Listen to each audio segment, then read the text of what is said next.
Good evening. Welcome to episode 143 of Live Drawing. This is the road to the big spring weekend. It's a free comic book day, and it'll be Cod Con, which is a show out at the Hyannis Public Library here in Massachusetts. Saturday, beginning at, I think, 10. I think it's 10 to 5. I'll be at the store in Brockton, the New England Comics in Brockton. Let me double check. I should have written this down, but I did not. I apologize. Pulling it up on my phone.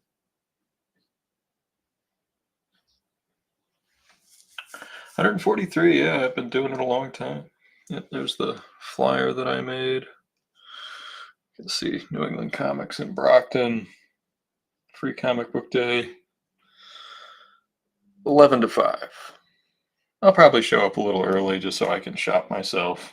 But live drawing actually started during the pandemic. So that was during the COVID-19 pandemic. I was just doing, I would do free drawings for frontline workers and first responders. So that was how it started, and we kept it going on. Tonight I'm working on a big 2-page spread, pages 52 and 53.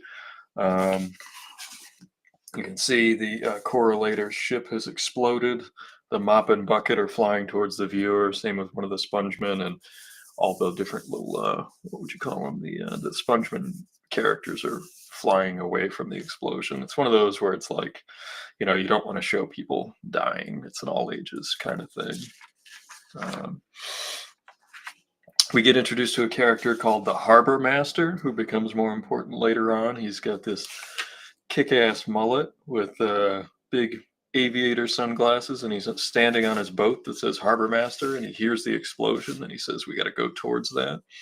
And then we have the shot of, it's a 2-page spread, so on the left you'll see the intro to the Harbor Master, and then on the right you'll see where the correlator hops in the little escape pod that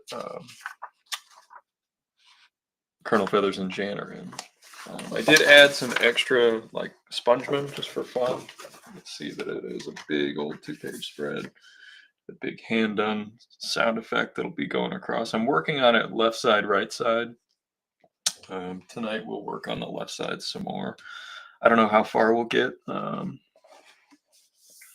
you can see on the right side there's bodies flying away from the explosion. It's a fun piece. Hey, Ben Hellman's here. He is a Power Rangers super fan in the region. Thank you very much. I hope you do too. New England Comics should be a good time over in Brockton. Let me get my drawing gear out. Oh, the drawing pencil must have fallen into my bag.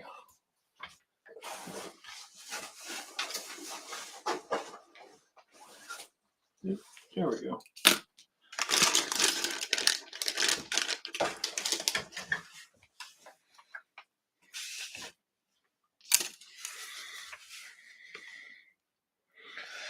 It's always a challenge to come up with different poses for, like, the people flying from an explosion when you're doing, like, those massive groups of people.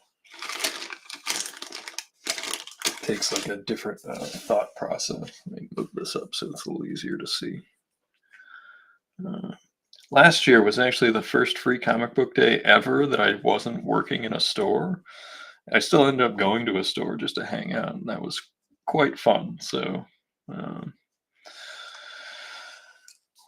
looking forward to picking up some of the new books. I saw that Dan Mazer, there's an NBM book that has a chapter by Boston, Massachusetts creator Dan Mazer about his biography of Will Eisner, and I'm hoping to get a copy of that. I might have to order it online.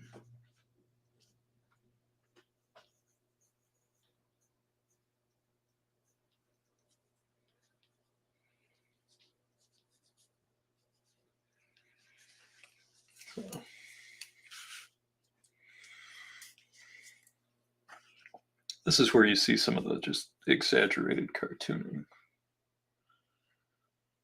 Am I going to check out the VR Trooper one for Power Rangers? Do they have a free comic book day issue coming out?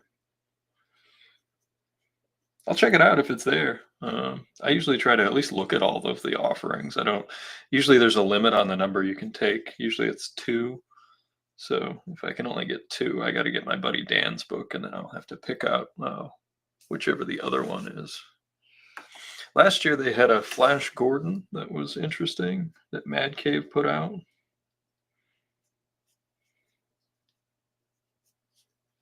I'll check it out. I definitely will. I will flip through it.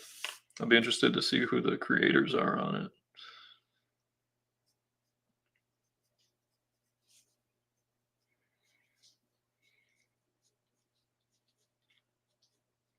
I saw that they announced the guy from what is it, Comic Experience, or those comic classes is the going to be the editor in chief over at Boom. Andy, can't remember his name. Schmidt, Andy Schmidt. There we go. Pulled that one out of my rear, remembering the name.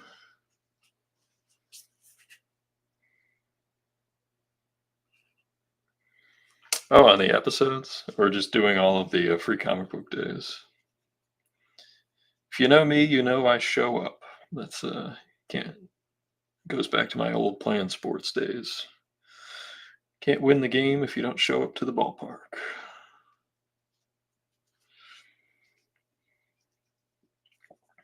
And look, I probably should be doing like sketches for the weekend for the convention and for the thing, but I'm just so close to finishing the line art for Undersea Hero that I really want to just push through. Like if I can get it done in the next 2 weeks, I'm gonna just have. This was the last. Did I show this one off? I think I finished this one over the weekend. This is page 55. I think we worked on this on the stream where he gives back the wallet.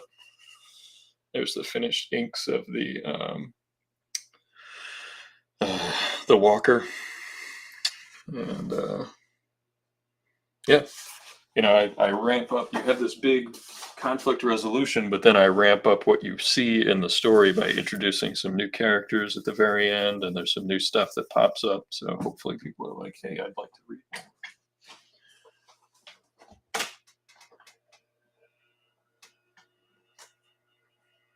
Come on, Bruce.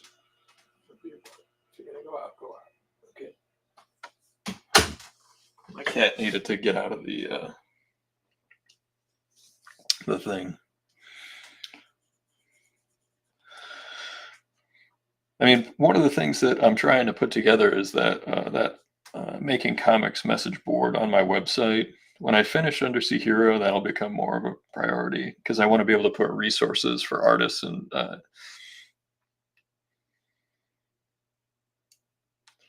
yeah, that's the way I look at it. I'll be there doing free sketches for kids at the free comic book day, and those will just be on backing boards and be little bus sketches or whatever. And then at Cod Con, which is Sunday, this coming Sunday in Hyannis at the public library, if you have a valid library card, I will do a free drawing for you. Anyone with a valid library card can get a free sketch.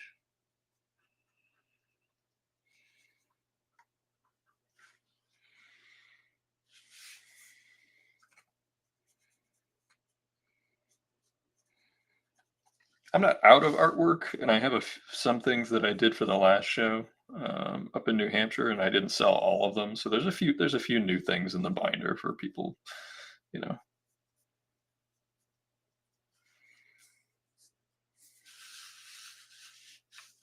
Oh, that's okay. I actually prefer doing free sketches to like long drawn out commissions.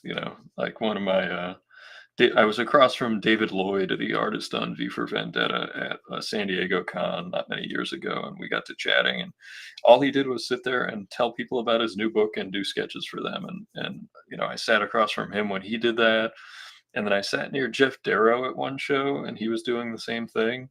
And they were just having the greatest time. Like they just draw whatever they felt like, and just told people about their new book. I was like, That's the future I would love to have at comic conventions, where I can just be like, "Hey, go on my website and check out my work," and then, like, just do sketches for people for fun. That would be great. Because I do find, commissions at shows to be stressful. Because you gotta get them done, you're on the clock, there's a time limit, and they gotta be good. So, it's a tough gig doing commissions at conventions, and I can see why so many people have just stopped doing them. Like, I would never stop drawing at shows unless I physically couldn't, but I would love to come up with an arrangement where, like, it's, a little more relaxed. I like not having to draw pictures of, characters I don't feel like drawing or whatever. I have gotten to where there are certain things I just turn down at shows. Like, if you, I still have people coming up to me like, "Hey, can you draw my entire family?" It's like, no, I'm not doing likenesses of, like, portraiture at a convention under these conditions. And if I did that kind of thing from home, it would be very expensive because I don't enjoy that kind of work. And it's always stressful. Whenever you're doing portraiture, it's always stressful because I find people don't want to be captured, they want to be flattered. So it's up to you if you want to DM it to me, so that way it's a safe. You don't have to worry about somebody taking your idea. Because I mean, I still have plans to do the dime box, like, but that's going to be an easy, fun one. Like, I only got to do like 8 pages. That's the beauty of doing anthologies, is that you don't have to carry the whole load, and you have the economy of pages. So you got to tell your story. You got to be quick. It's got to make sense. Have a beginning, a middle, and an end, all in 8, 9 pages.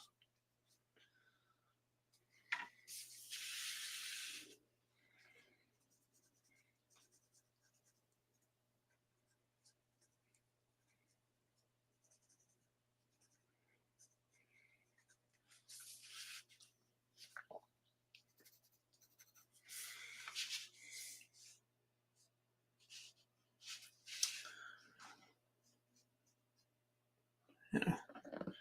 I've got to reach out to my Iron Face buddies after Undersea Hero 2. That was a book that I loved working on, and I would love to do another issue at some point. Again, a book I would work on because I liked it so much for no money.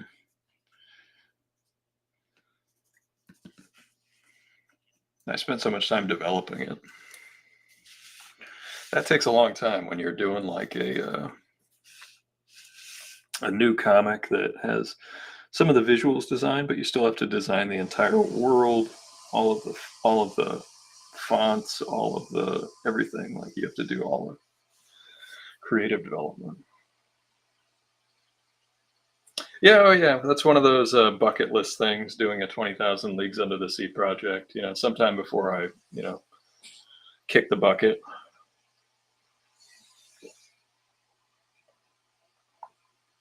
Had a few more people just pop into the stream, so welcome aboard.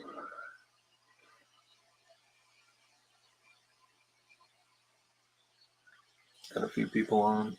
Got some couple people from Facebook, couple people from Twitch. Surprisingly, that's the one that I do the least promotion of because I know the least about Twitch. So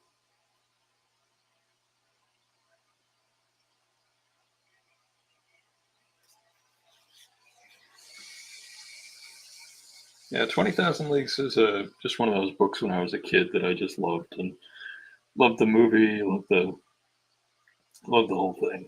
So.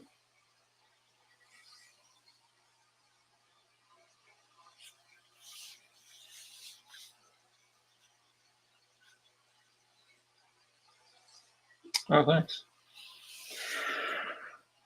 Some nights I'm more talkative than others, so for narration, it's not always it's a mental thing for me. Had a nice dinner, feeling relaxed. So, and we're drawing stuff that's like, when this is reduced, nobody's going to be able to see like how poorly some of this is drawn. Like, these hands are like little flippers, and There's a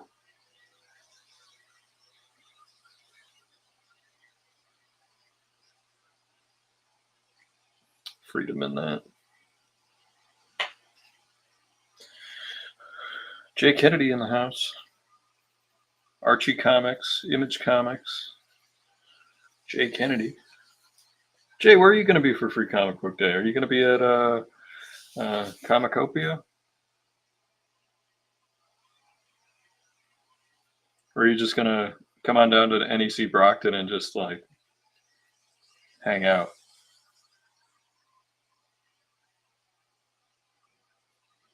Oh, adult coloring books. That's cool. Yeah. I was actually working on a coloring book for the day job stuff this past week. I can't show it off, but if it gets, approval, I'll let everybody know.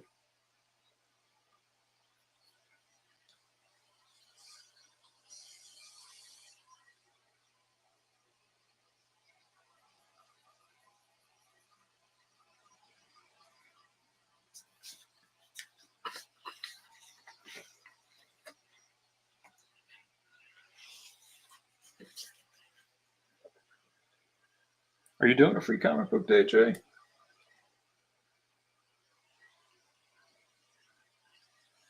I assume you're at Comicopia. That's usually where you end up. Or you might be at the NEC in Quincy. I know that Tom was still looking for somebody.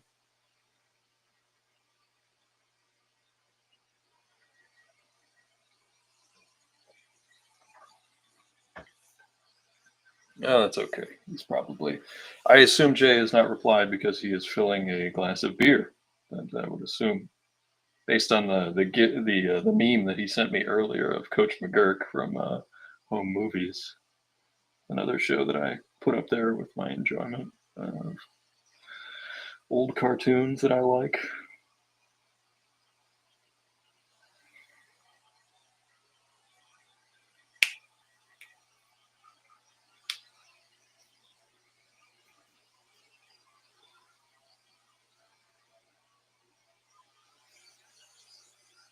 Well, it seems like you're drawing all the time, so it's like you're doing stuff. Are you working on other projects, or is it just that you don't want to buckle down on the one? Are you? Because one of the things that's really easy to do is just get like pulled away by other ideas that you're more excited about. I've definitely been guilty of that, especially when it gets hard, when you're getting into like the doldrums of late project stuff. Like I would say pages 37 to 42 on this took way longer than, obviously longer than 1 through 25. And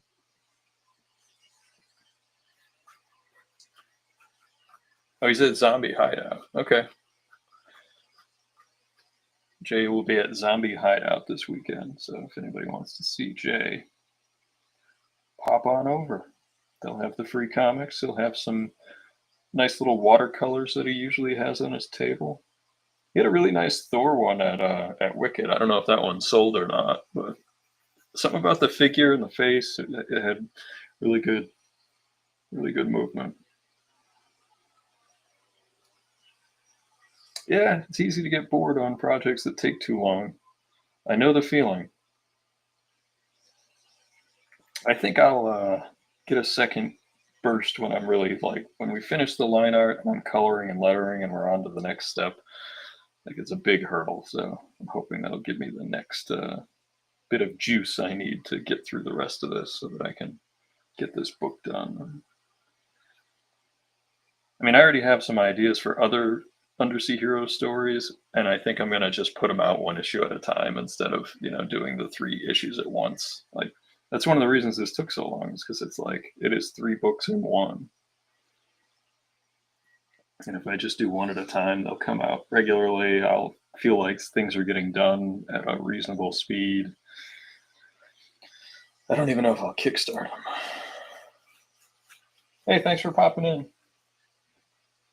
Ben says Double Midnight. Yeah, they actually up in New Hampshire, they are well known for them, and Jetpack, both places in New Hampshire, are well known for doing cool free comic book day stuff.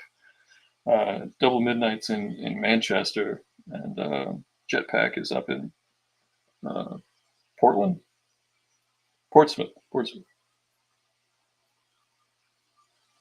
that where you're going to be, Ben? You going to go hang out at Jetpack?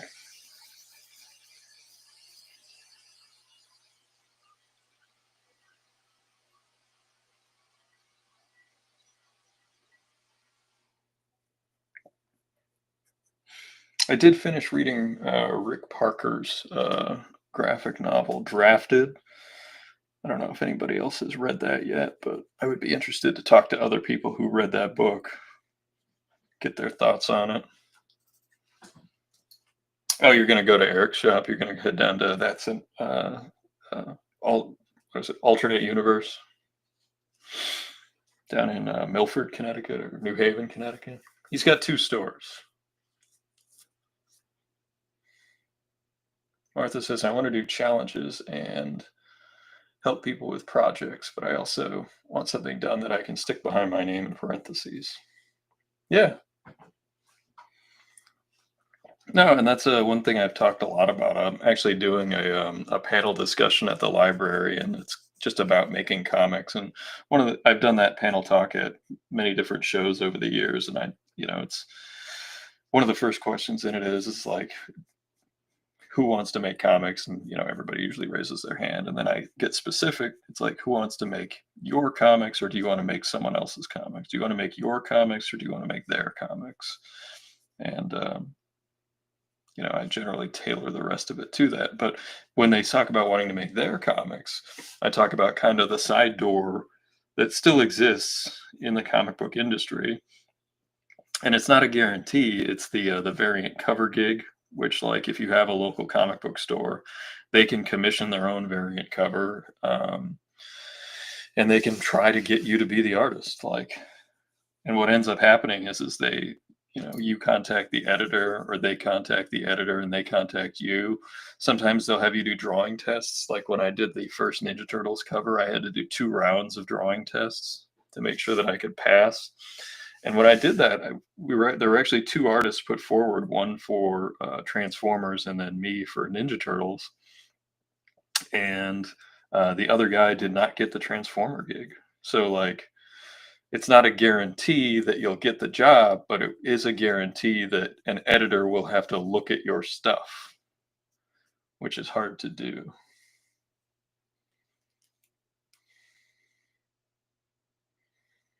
Oh, Black Cat, nice. Yeah, I read Drafted because I bought it at that convention, right, directly from Rick. I know it came out from Abrams, so I didn't know if anybody else in the chat maybe had read it. So throw that out there. Rick Parker, known for lettering 1 million comic books for Marvel in the 80s and 90s, like the McFarlane run on Spider-Man and many, many, many other comics. But yeah, exactly. Whether it's like Colorado Springs Comic Con or a store like New England Comics, I've done variants for them. Other stores do their own variants, and a store can say, "Hey, we've got this friend that's an artist. Maybe you take a look at it." And what happens is like the store will have you put together samples, or the editor will reach out to you for samples. They might have you do a drawing test, in which case the store then has to pay for it. And that's where they're a little bit more lenient, the publishers, because they don't have any skin in the game as far as money. The store pays, depending on the print run, they'll pay your cover rate and the print cost of the book. So they handle all the costs. Companies like Dynamite, Boom does them, but they do them less. And it's more expensive. They are an expensive book for company for custom covers. Dynamite, IDW, the big 2 do them as well, but they are much more strict. So, like, if you're like, oh, if my store would get a Spider-Man comic, well, they're going to be buying 10,000 comics at like $3 a piece. So you do the math, and then on top of that, are they going to allow anyone to be on the book. I personally have never seen an artist who was not already working for Marvel get a Marvel cover gig through that process. Doesn't mean it hasn't happened because I know other artists that have done it, but I've never been part of the process where that has happened. I think that's how. Uh, God, what's his name? He does that Cond book. Um, I can't remember, but there are artists who like stores have put them forward and they buy so many comics that the big two kind of acquiesce, but they still got to test. Like they're not going to let just anyone. So it's not like they don't get it out of no merit. Like they have to do it. So what was different doing it for Boom for a Power Ranger comic cover? For Boom, like I said, they're more expensive per unit for the I know that for the custom covers. And for me, there was a little bit more editorial back and forth. Like I did a few different rounds of like thumbnails for them, and they had me change some stuff, and um, nothing out of the ordinary. It was just that it was being a new artist. I don't think I did any drawing tests for them because I think by that time I had done enough stuff where I like sent them a link to my website and they could see like, oh, he's done. At that time, I had been on the Tick for years. I had done Ninja Turtles. I don't think I had done anything for Dynamite yet, but I had some credits to my name at that point.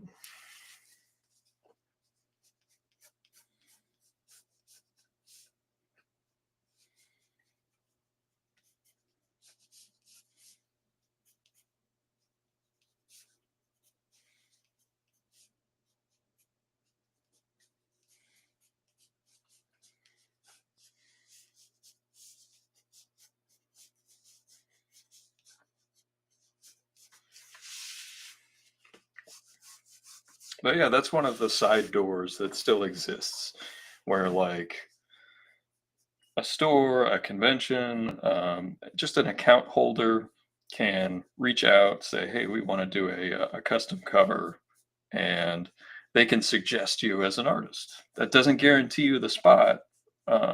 They still are going to look at your work, but that's kind of the side door for getting onto a comic book in front of an editor one way, and then involved in comics another way. Getting in front of an editor is hard. They don't make it easy. There's only a handful of conventions that like the hiring editors actually show up at. So, um, talent scouts will show up at different shows. Junior editors will show up at different shows, but very rarely is the person who can that day say, "Hey, we need to find this person something to draw because they're really good." Is not usually there at very many conventions anymore. San Diego, New York, Heroes, C2E2. Um, that's pretty much all the ones you can rely on. They used to show up to more stuff, but that was a long time ago. Those are the only ones that I know of now where they definitely show up.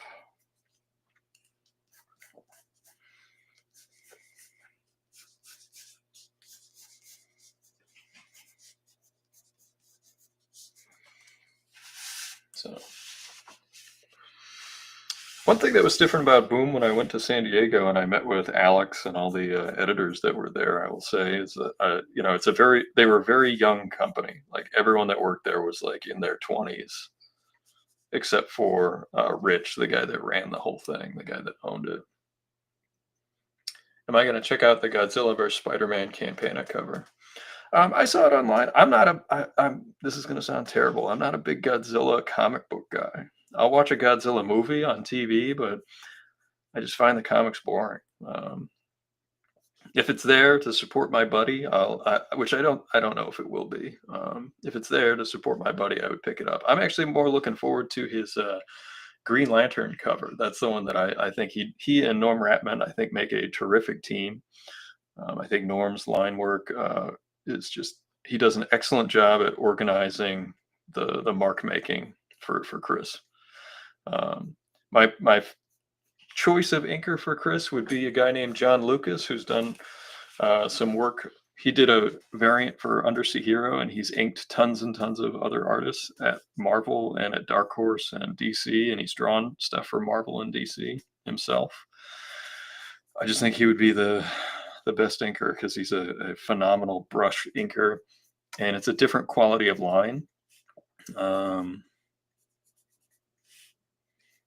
Traditional inkers like Norm and John, I think they are just a really good match for Chris. But I saw him post it. He showed me the pencils. The pencils look great. But yeah, I'm hoping to get a copy of the Green Lantern cover that he did. I think that came out really well. It might be my favorite cover of his so far. And I've inked Campana. I actually inked his first cover on a major property that was for TMNT Ghostbusters #2, #1. Yeah, that was a fun job. I colored it and I inked it. That was one where it was a side door, and Chris was every bit good enough, but for some reason that month they were being a little um, more strict, which is their right. And because I was already kind of in, and I was doing like covers here and there, I offered to ink and color it, and then it was like we got it over the finish line that way. And Chris killed it. He did a great job. He didn't need me one bit at all.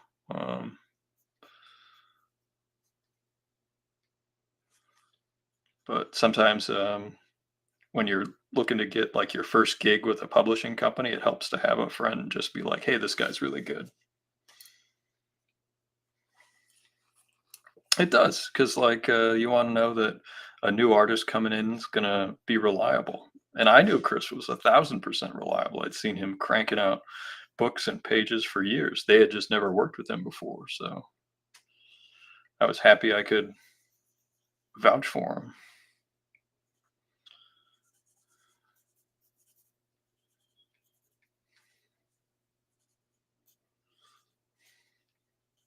I look back at all the stuff because Chris and I also worked together on like AR Comics and stuff, and I look back at all the people that worked at AR Comics that I brought in, and they all went on to do phenomenal stuff. Like, and they all have done award-winning and nominated stuff, or they've done big runs on books, or they've done, acclaimed works. Like, they've all gone on to do stuff, and that's something I'm quite proud of. Oh, no worries, no worries. I've had to learn how to draw and talk at the same time, and that has been a challenge for me. Believe it or not, there was a period of time when I was younger where I didn't talk at all. I just kind of nodded and did my thing.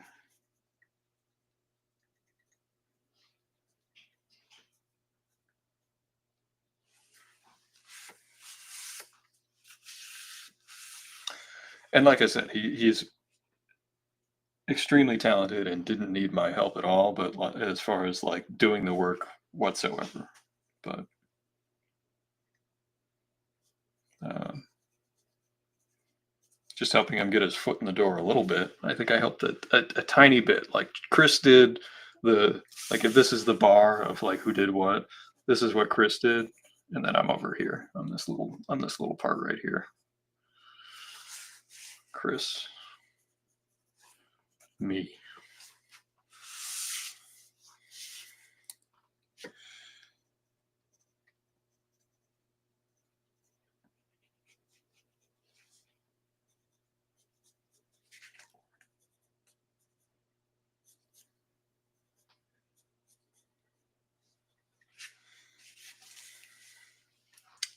Yeah, the AR books did. I mean, it got Jarrett Melendez his first published comic work. Jenny Wood did some work for us. She's been an Eisner Award nominated, and I think winning books. I think she was in an award winner. Jeff McClellan, another Eisner Award nominee. Ringo Award nominees. I mean, yeah. Any new talent I brought in has gone on to more than prove themselves. And the vets we worked with were awesome. We worked with like, Pat Broderick and Mike Vosberg and my buddy Daryl Banks. Like I said, John Lucas, all kinds of folks.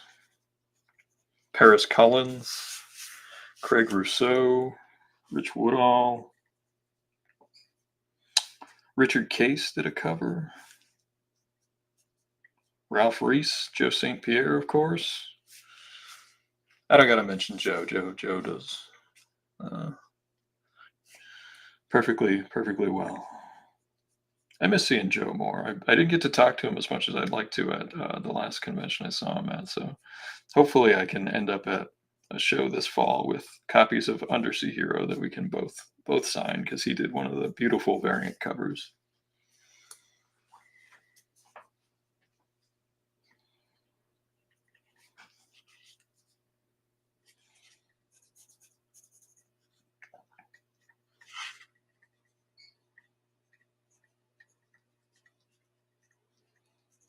I actually have a copy of Joe's book that I need to read, his new Zodiacs issue. I still got to read that. It's over by my desk.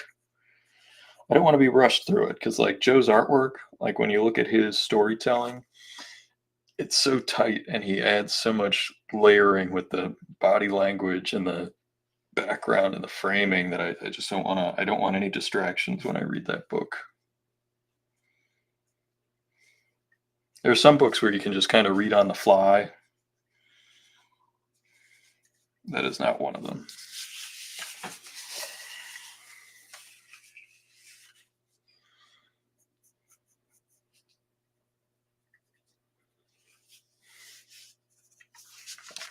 I think we had another person. Yeah, in the background, we had a couple more. Oh, that's right. I forgot the tennis balls.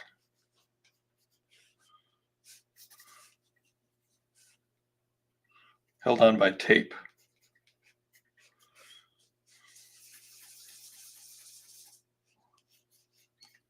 Tennis balls.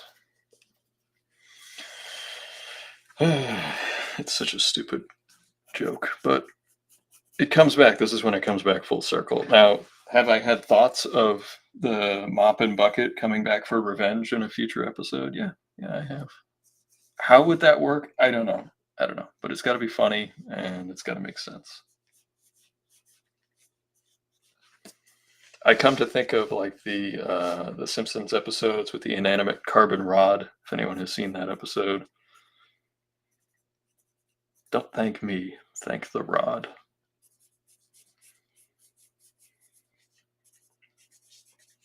I did get some fresh art supplies in. I got a new set of gouache. I don't know if anybody paints with gouache. It's a very forgivable medium. I use it in conjunction with watercolor. This is usually my top layer for like my detail, because I can go in and it's opaque, so I can go in and add just another full layer of detail on top of a wash piece. So I end up doing, on a watercolor piece, I do underpainting, tonal colors, and then on top I'll do a gouache layer for detail.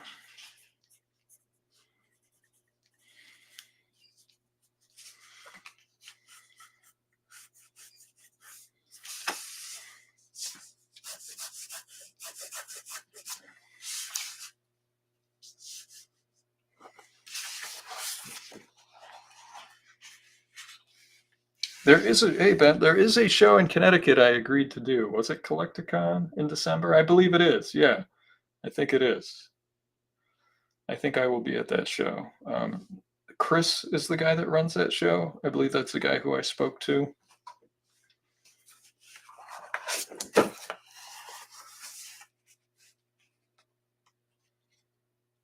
Three different days and three different packages.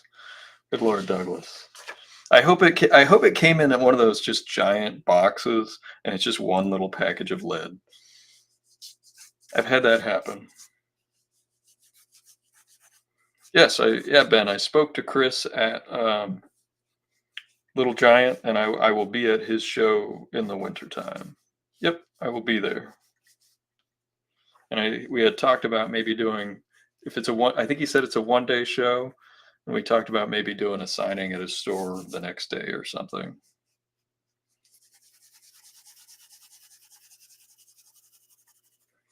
I'm going to use a sponge here so I don't have to be super detailed. I don't know if I've done the sponge technique on the stream in a while. It's very popular because it's very satisfying to watch. It fills in very quickly and makes a really cool texture.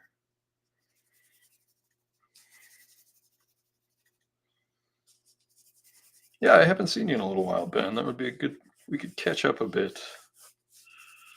I will say that cover that I did do, a lot they were talking about reusing that character that took over as the Green Ranger. That's the first appearance of him in that book that I did the cover for, Go Go Power Rangers #1, and a bunch of people bought. I think I might only have 1 or 2 books left. I think I never had that many to begin with, but I honestly think I have like maybe 1 or 2 copies left.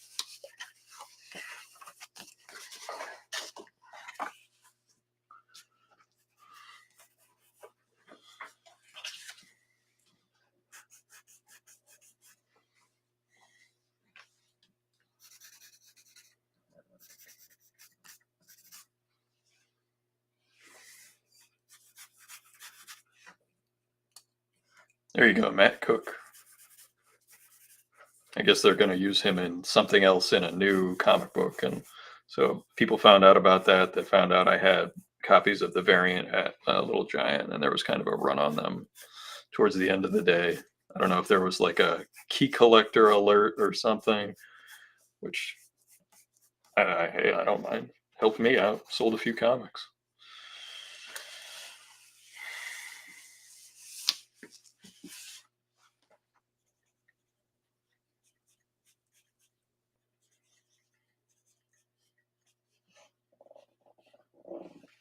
Kimberly's ex-boyfriend.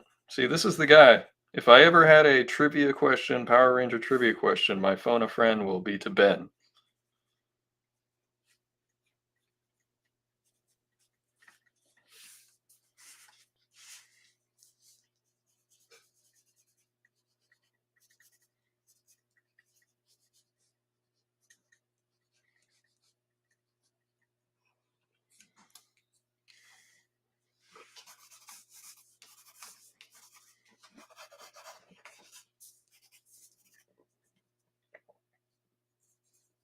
I actually have a graded copy of St. Pierre's Power Ranger cover that I keep meaning to give to him. Supposed to give it to him at the last show. I just forgot it. I've got a small stack of stuff I have to ship out. Probably like 3 or 4 packages. One's got to go my buddy Ruben. One's going to be one of the sketch covers we gave away on the channel.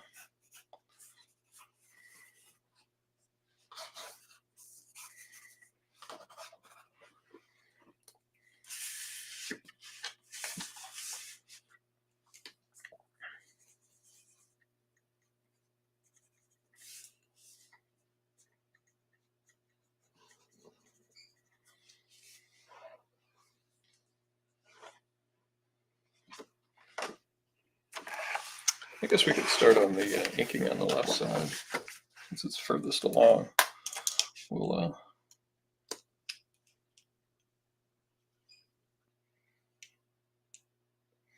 when I have to draw a cityscape, how much thought and planning do you put into the specific buildings? I'm turning a 1 day page into a research time wasting fiasco.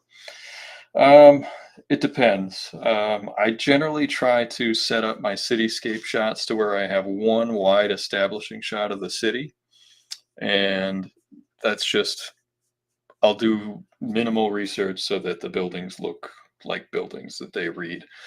For individual shots, I will pick a single building or part of a building as my detail, and then I will kind of chunk out the rest of it and use silhouettes to my advantage.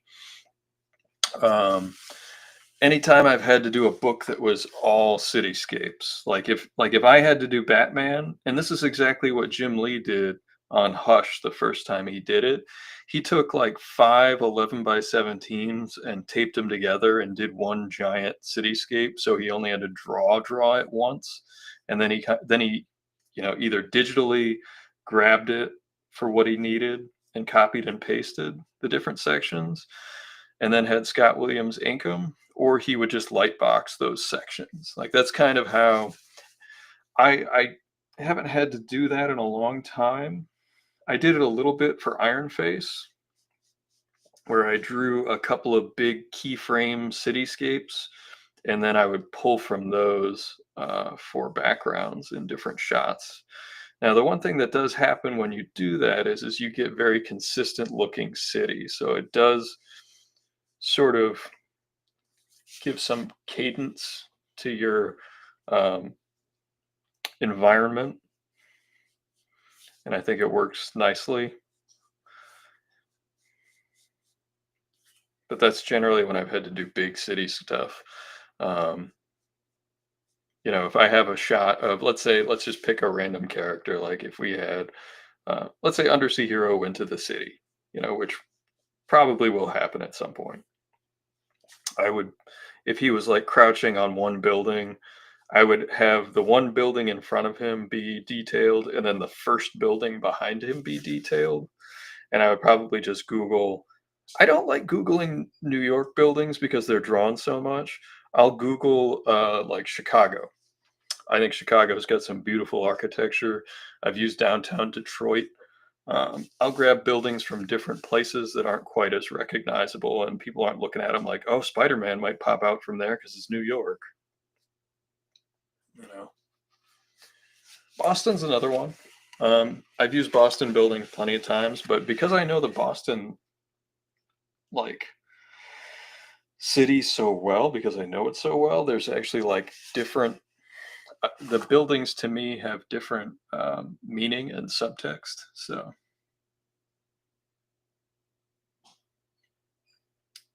I know most people trace backgrounds. Like though you can actually buy cityscapes to do in your 3D modeling programs, and you can just move the camera around. You can use Google Earth. People just trace those buildings. I did it in a pinch. I can't say I haven't traced a building in my life. You still have to line it up with your vanishing point. Your figure's still got to look good, but I have done it myself. But anytime I've had to do a lot of perspective drawing like that, I try to get that done first. I really do. Because to me that's mechanical drawing. I don't find it entertaining. I don't enjoy it. It's just what you got to do.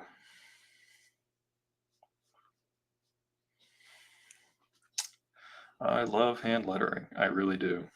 Not gonna lie. It's become one of my favorite things about doing comics. But Martha's is right. Maybe Doug, if you're stuck, hit up the Google Earth and find yourself a building section that you can. Exactly, that's the way I look at it, Doug. You hit it right on the head. The buildings could be anywhere from the last 80 years. Yeah, they're not. There are places in the city that are not super modern. There's places in the city that are modern. It's cool architecture. I always talk about it, and people like don't realize this. Like if you get the gig and you're drawing Batman, you are spending most of the month drawing buildings. It's just a fact. Like, some people just 3D model it and just drop them in there. Like, and some of them are phenomenal artists. If you go over to Clayton Henry's page, incredible artist. He can draw anything. Um, and he'll use the 3D models because, like, it just saves time, and comics are a low paying grind, man. He's an amazing artist. He draws beautiful figures, just incredibly, just perfectly clean and simple. I remember seeing his stuff back in the day on Pencil Jack, and then on a relaunch of Alpha Flight that was the writing was not amazing, so but the artwork was stellar.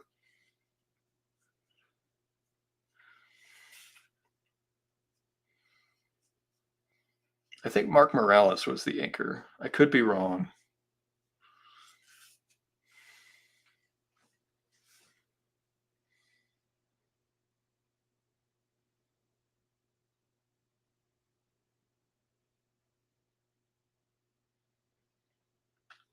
Yeah, Ben has a suggestion, Doug, of if you were going for something like more modern or a little different, like a shopping center in Japan. He suggests it's not a bad idea for like if you're going for something like you want to have it look like it's not, anywhere America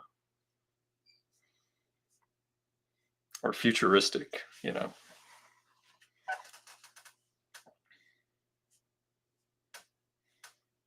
Man, that's remember when malls were futuristic?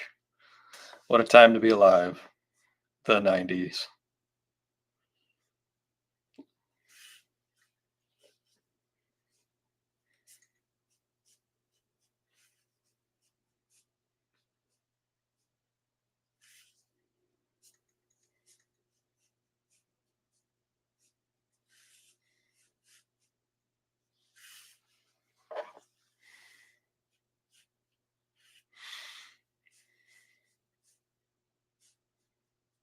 Somewhere in this mall, there's got to be cheese fries, right? Canned cheese just dumped on fries with like bacon bits on it.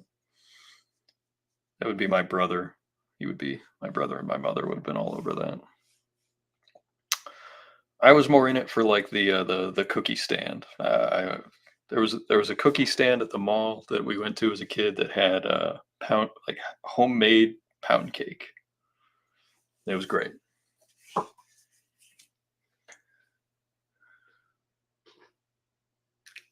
That's true. It's that mechanic. Douglas says, it's either right or wrong. When he's drawing architecture, it's cathartic, and that's very true. Because it's that mechanical drawing. Maybe you should have been an architectural engineer. Maybe that would have been the thing that.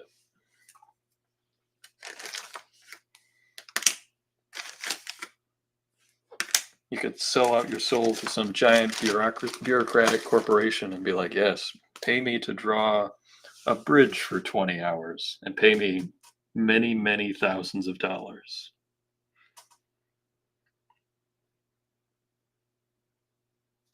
Well, now with CAD and everything, uh, the new versions of CAD are just as crazy. It's an architectural drawing program that like we messed around with, like, and we were kind of trained on when I was a kid in school, and yeah, part of industrial tech classes at my school. Oh, thanks, Martha. I enjoy lettering. I do. It's fun. We'll get there's the sh, and then we'll get the boom all the way across. It'll be a nice hit when you flip to that page. We got to draw all of our little spongeman getting pushed away from the explosion.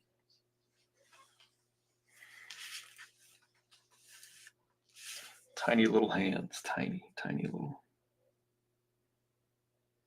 Douglas, are you going to be in a store for Free Comic Book Day this weekend? Do you have an LCS you go set up shop at and peddle your wares, or are you just grinding away on the next book?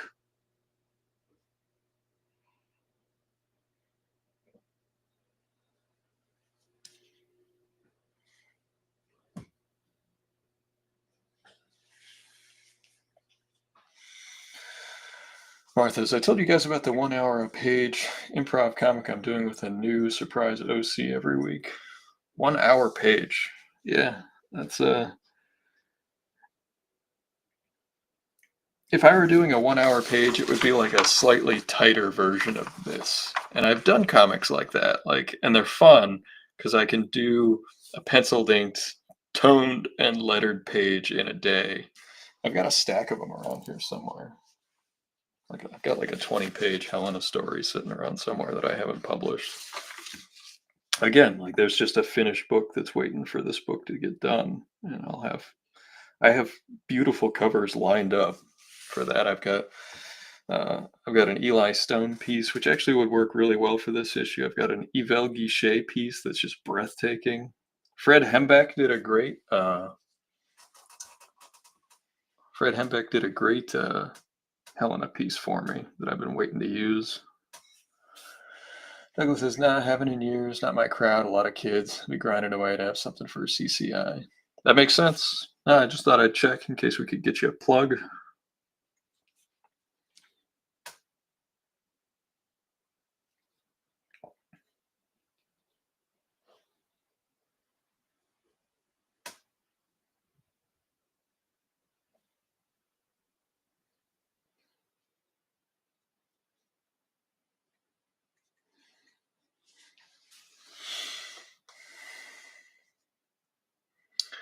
And says, "I thought the draw-offs done at Rhode Island Comic Con were cool." Yeah, yeah, the sketch offs, they were fun. Some shows do those. I have no idea if they do them at Rhode Island anymore. They probably do. Tom Novak is still there, and he likes that stuff.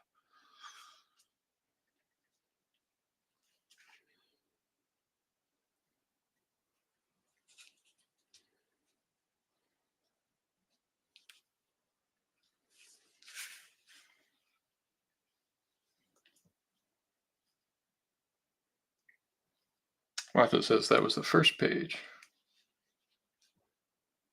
Oh, the Angry Geeks one. Yeah, they did the After Dark one. That I remember doing that with Jay and oh god, what was the guy that was in the Vader suit for the one Star Wars movie?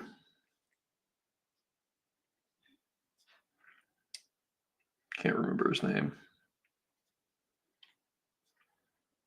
That's all right.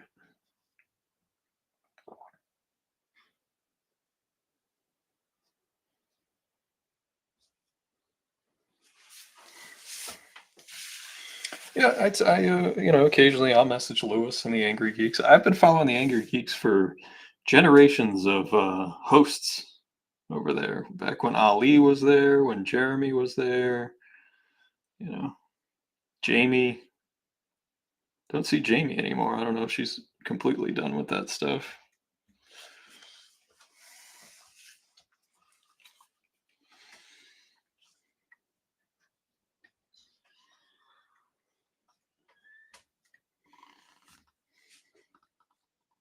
Anytime they get the old gang together, I make sure to check out the show.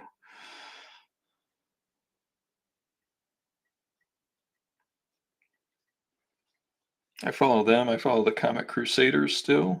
Check out Al Mega's website. He does excellent content, reviews, previews, media. Al's a good dude. I think he actually hosted his first panel with AR Comics, you know. Again, just thinking back to some of the stuff we've done over the years.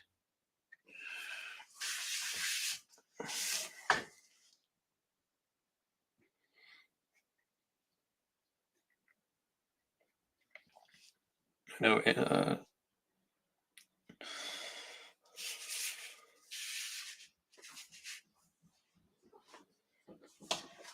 that sounds fun though. Like I actually enjoy the challenge of going in without planning stuff.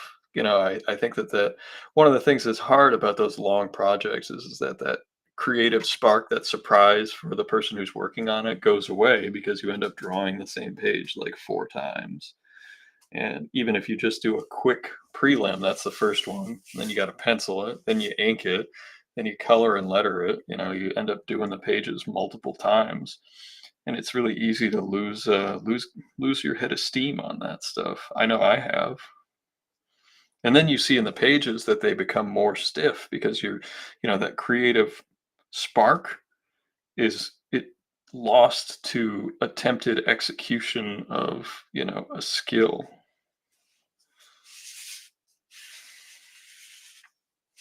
You spend most of your time lettering, and then the art is like gesture speed drawing.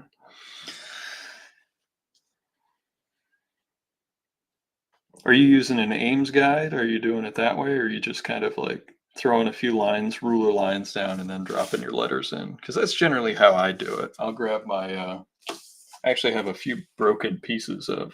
Hey, Daryl Murphy's here. How's it going, man? Haven't seen you in a while. I'll just use one of these, and it's a beveled ruler, and you can see it's got a grid on it, and I can just really quickly, go line, line, line, line, and then that's where I can just. It's basically doing what an Ames guide does, just with it less setup, and then I can go.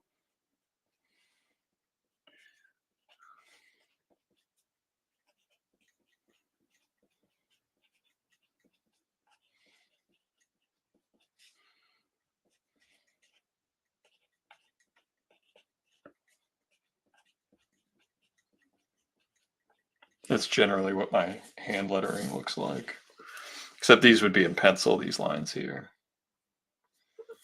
The grid rulers are the best. Like I was when I discovered these and how useful they were, I was so mad at my younger self for being so dumb for not having them.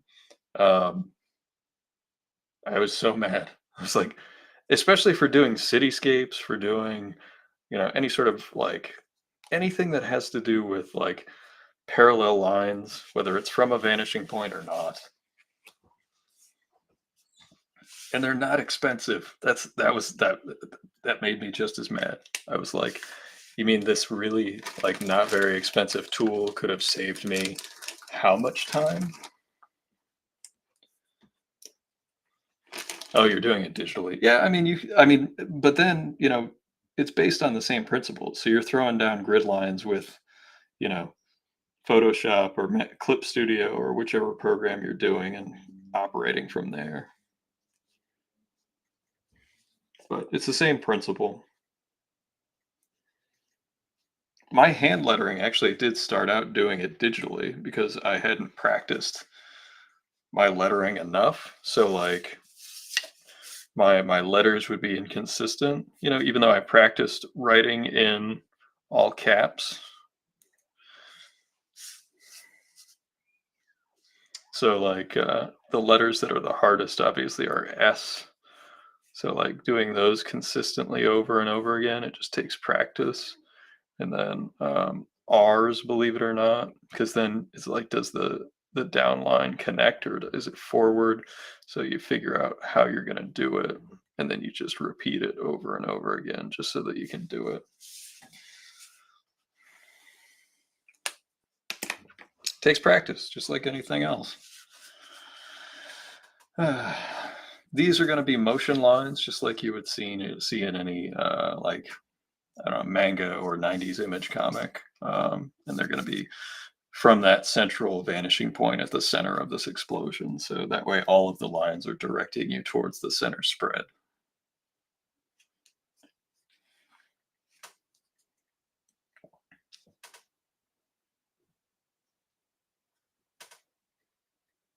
I did order one random comic book off of eBay. It has not arrived yet. It was an issue.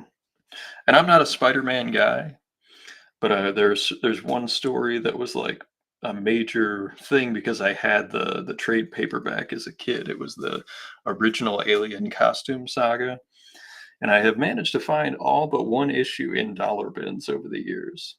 And of course, I even found 252, one of the probably the most expensive issue of the run. I think for $5. It's beat up, but it's still, it is what it is.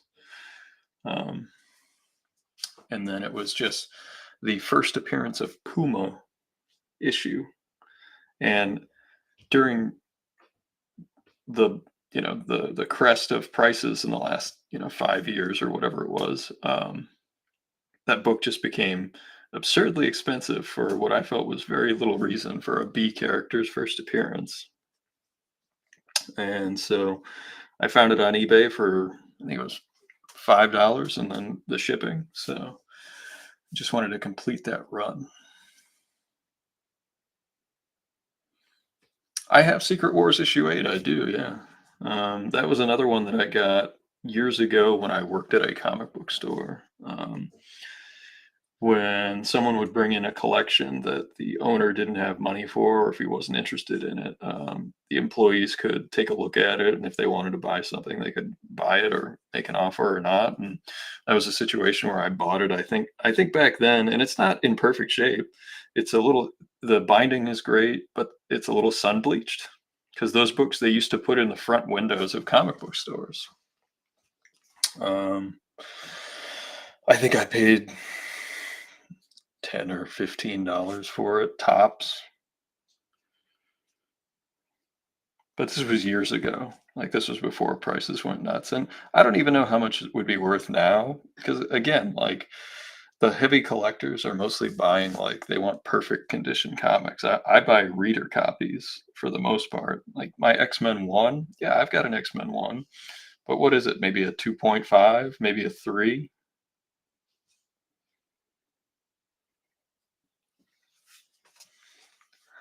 Yeah, I got a bunch of books that way. I got like the first issue of Swamp Thing that way. I got the first Punisher that way. I was actually looking at that issue not that long ago, and it was not in as bad a shape as I thought. It's maybe a 3 or a 4. It's not in it still has the value stamp. No idea what those books go for these days, but more than the probably 25 or $30 I bought it for back in the day. When I say back in the day, we're talking like 20 years ago. We're not talking like, oh, you mean 2020? No, I mean like 2002, 2003.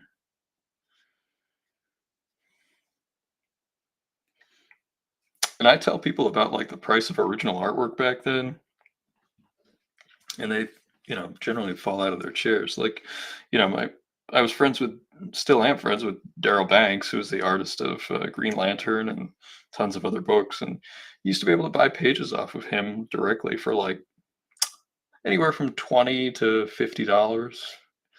Later on, he raised his prices a little bit. Yep, I've got the 129. It's not in great shape. Like I said, it's the Punisher, the Spider-Man 129 is probably, like I said, like a 3.5 or a 4. It's got the value stamp.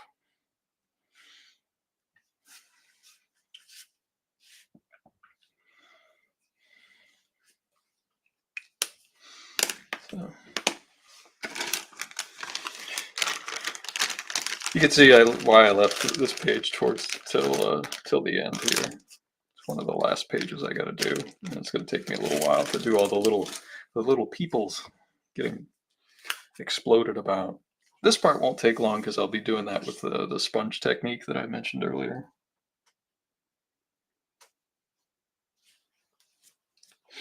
And again, these little figures are going to be shrunk down even more. So like they'll be at 60% of this. So if an arm's a little long here, or if something's a little off there, it's going to be so small. And when it's in color, people aren't going to take out their loop.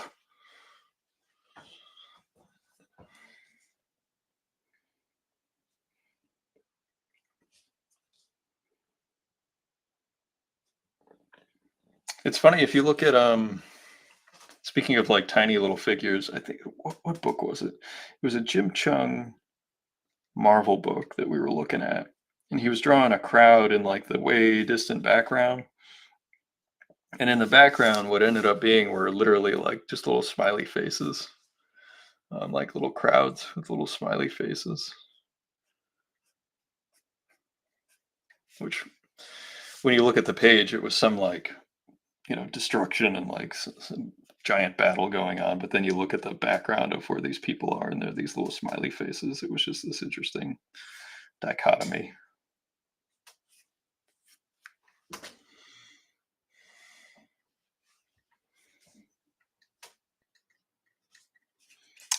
I don't know why, but we always kind of get a little bump of people at like 9:15. I don't know, maybe people get off work late or whatever. So welcome aboard, everybody. We're going to be wrapping up in a little bit here, but glad you popped in to say hello. Working on Undersea Hero, and Getting ready for Free Comic Book Day and Cod Con. I will be doing a panel discussion at Cod Con. I'll be doing the Making Comics panel discussion. There's a couple recorded ones over on YouTube. One of them is when there's a panel I hosted with Bob Hall, and then I think that there's other ones that I had done. I know that others were filmed, but I don't know if they were ever posted. So those are in no man's land on a drive in somebody's desk somewhere.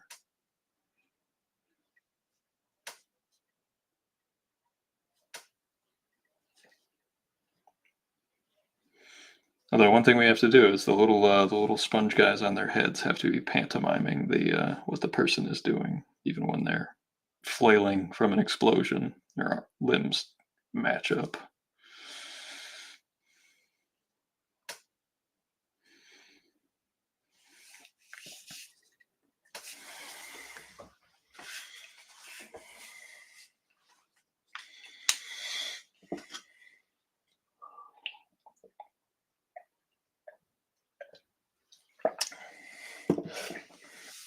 Just had a sandwich up the street for dinner.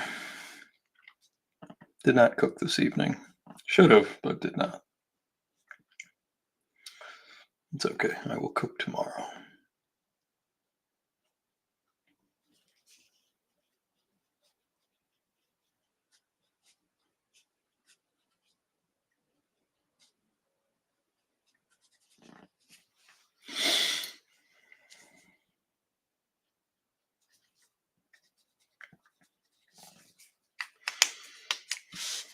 Coming up with these different angles is always a challenge. Trying to think of good ways to show movement. Because in some of these cases, these guys are like unconscious, so like the body's like limp and flying away from the force of the explosion. And in other cases, they're perfectly conscious and they're in some sort of state of panic. So that's like two different types of body languages trying to get in one page. Like this guy clearly unconscious, barely conscious, but these guys are awake and they're trying to survive.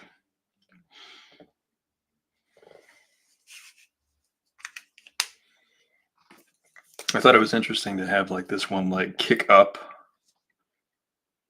I thought that would be an interesting dynamic.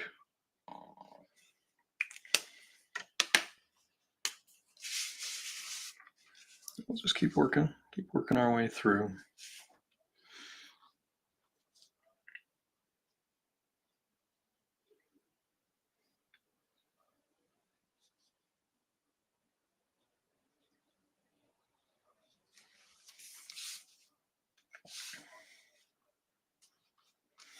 I realize that like all the little details that are getting put on here will be shrunk down and stuff. So it's like I'm just trying to have enough so that they read as the same spongeman that we saw earlier in the book. So that's you got to make sure that they have their gloves. You got to make sure that they have the same sleeve length. That kind of stuff.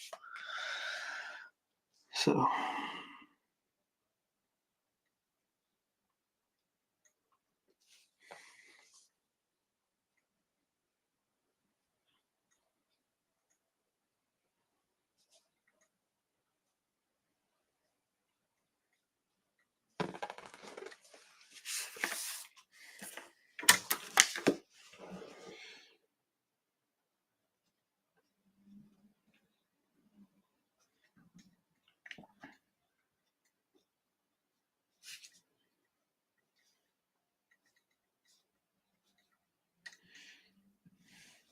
Back when I used to work at a comic book store, the comic book order from Diamond would show up in a box, and they would then hand a check to the person delivering it. That was how it was paid for. It was a cashier's check, it says cash on delivery, and then that check would be taken back to the distributor from the retail store. But the one thing that was good about that system, there were many horrible things about that system, but the one good thing about that system was you could open the first 2 boxes Excuse me. You could open the first box or two while the delivery guy was standing there, and if there's any damages, you could not pay for the damages, the damaged ones. And there were always damages. Like anybody who remembers back in the day, you were getting boxes from Diamond. The stuff was always beat up. That's why there's actually there's a period of time, I would say around the year 2000, when paper was and printing was in a certain place of shift where they were more susceptible to being beat up from certain places, certain companies, and certain titles. And so I think that speaks to some of the scarcity for some of the higher grades from that era.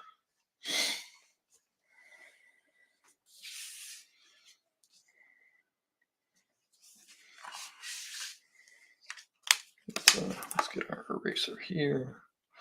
So I think we're gonna, with the finish of that figure, we're gonna call it a night here. I'll clean up these just a little bit so you can see them better. Here's our little figures. We penciled a few figures on the other side, and we inked a few on this side.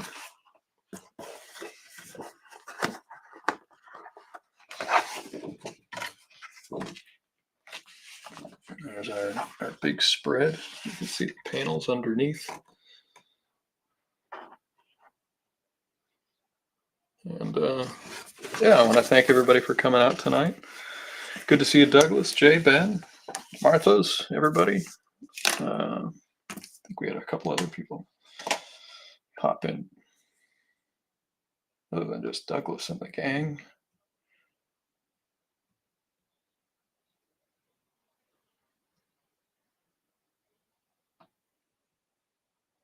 Just taking a quick look.